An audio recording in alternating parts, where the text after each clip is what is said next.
welcome to The Burning of the Midnight Temp, where we are dissecting music history, album by album, and track by track.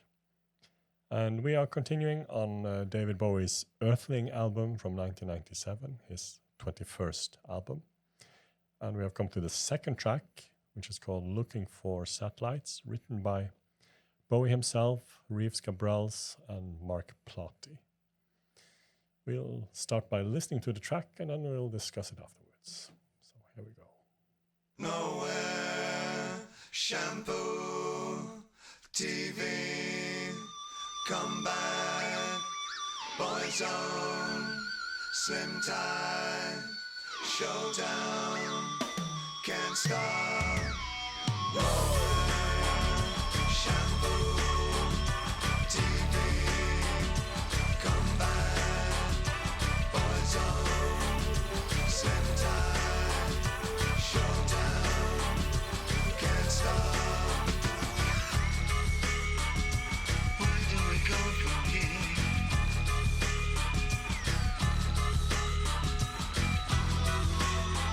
There's something in the sky.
was track 2, Looking for Satellites. Mhm. Change in tempo. Change in tempo and in quality, I would say. It's I remember being a bit disappointed when you have that opener and then disappears. It's to me it's a bit like the producer left the studio and he comes back after a while and they just say, "Oh no, it's done, it's in the box." Well, there should have been a grown up there saying like, kids, stop. This is like way too long. But that's my opinion. Yeah, that was my initial opinion as well, as when I remember being 17 and that this song went nowhere. But I listened to this album 2 weeks ago, and I really enjoyed it because there were so many things I could not remember. Because even though the verses they go in a circle, just the same, and then the guitar rises, so it becomes like a spiral. It climbs higher and higher until the guitar. Yeah, I don't have any much against the song. I enjoy it quite a bit. I find the looping, if you could call it that, words that he repeats a little bit annoying. But the verses itself, where do we go from here part, very beautiful. And it has a terrific guitar solo. Yeah, it does. He really, because he's on the whole song. It's a 5/20 guitar solo. It just climbs slowly. You can hear it. You just listen to him. He's in there all the time, working his way, holding the notes, climbing.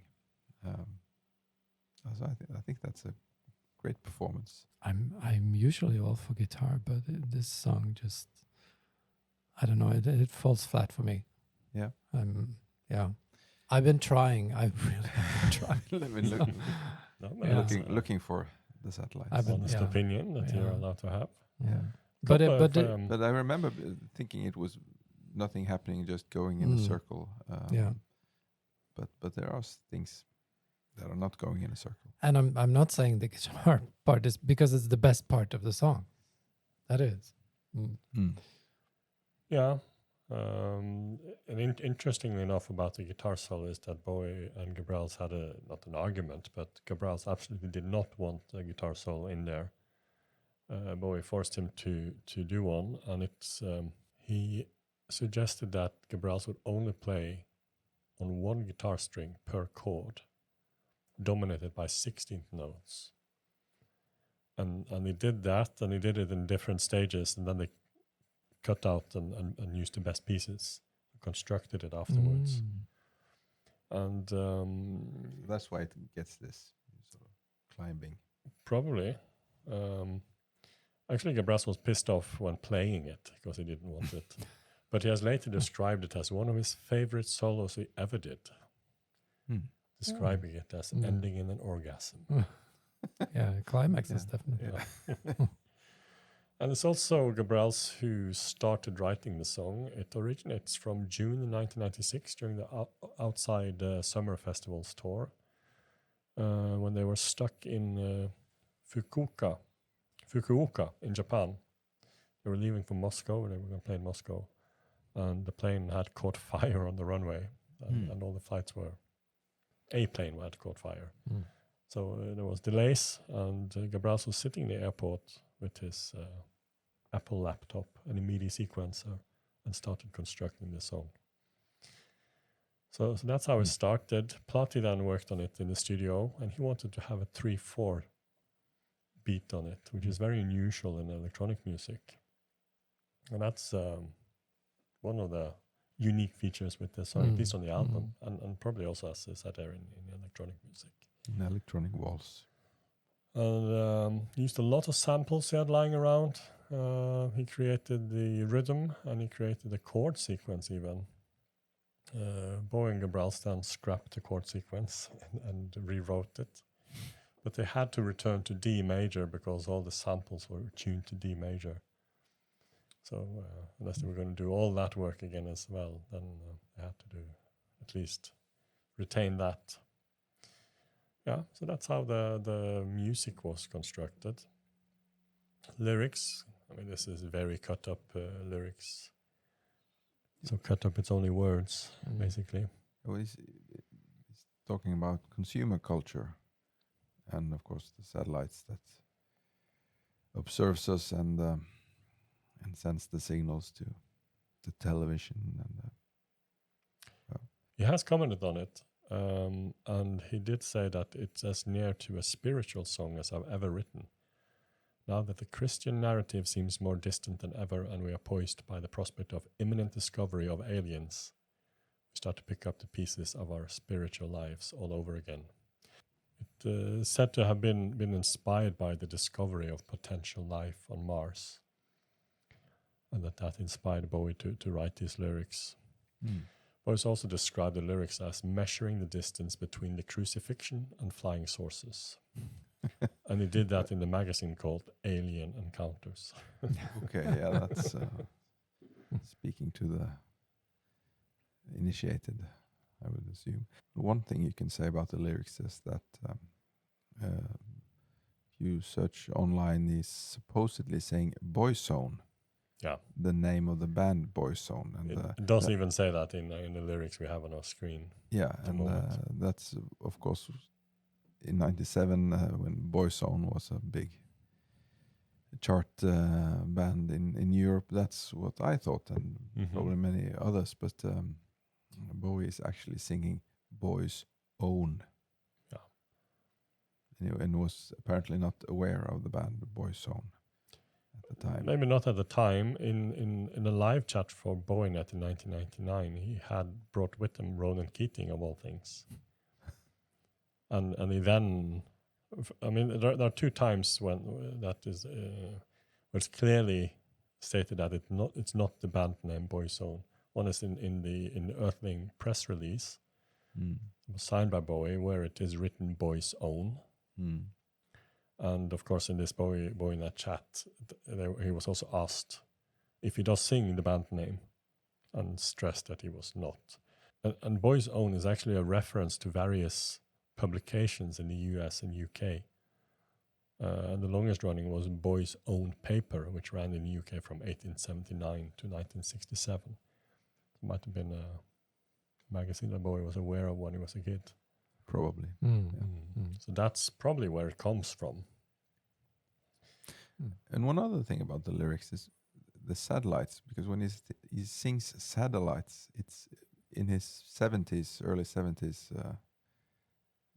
Bowie voice, the early, the Siggy hunky-dory voice, satellites. Quite high-pitched voice. High-pitched voice. Yeah. And I always think of the Transformer album that he did with Lou Reed. There is a song about satellites. Yeah, I have the same. Yeah. But There's not so many of these songs. So. yeah. But of course, it's not a direct quote. It just reminds me of that. Satellite of Love, of course, by Lou Reed.